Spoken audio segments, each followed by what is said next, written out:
A company has established a new AWS Control Tower landing zone within an AWS Organizations environment and needs to monitor compliance against the CIS Benchmarks for AWS Foundations.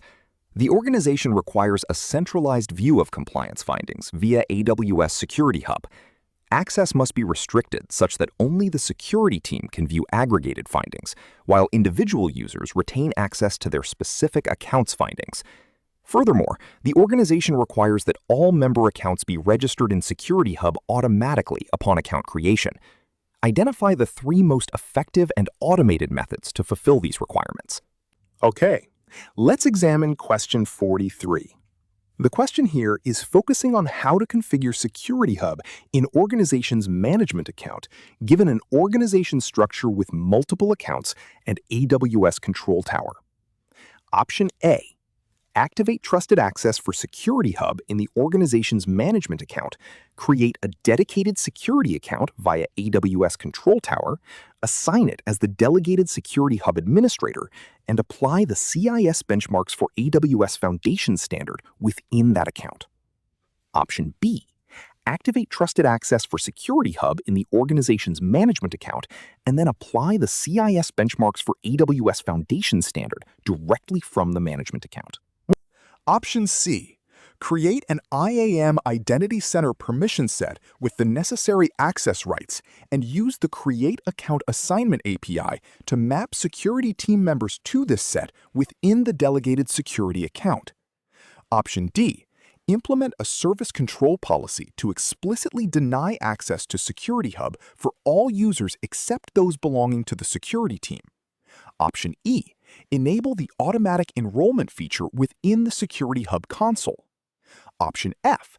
Create an Amazon Event Bridge rule in the management account to detect Create Managed Account events, which triggers a Lambda function using the Create Members API to register new accounts in Security Hub. The core concept here involves architecting a secure and automated compliance monitoring solution across multiple accounts.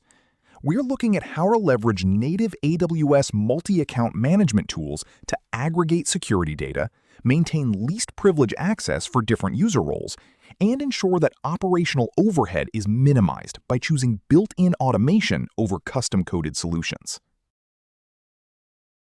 In my view, the correct answers are A, C, and E. Option A is key because designating a dedicated security account as the delegated administrator for Security Hub is the best practice for aggregating compliance findings. This provides the centralized view needed by the security team while maintaining the required security boundaries. Option C is correct as it leverages IAM Identity Center to grant the security team specific, controlled access to this delegated account, which adheres to the principle of least privilege. Option E is the final correct component, as the automatic enrollment feature in Security Hub ensures that all current and future member accounts are registered without requiring manual intervention.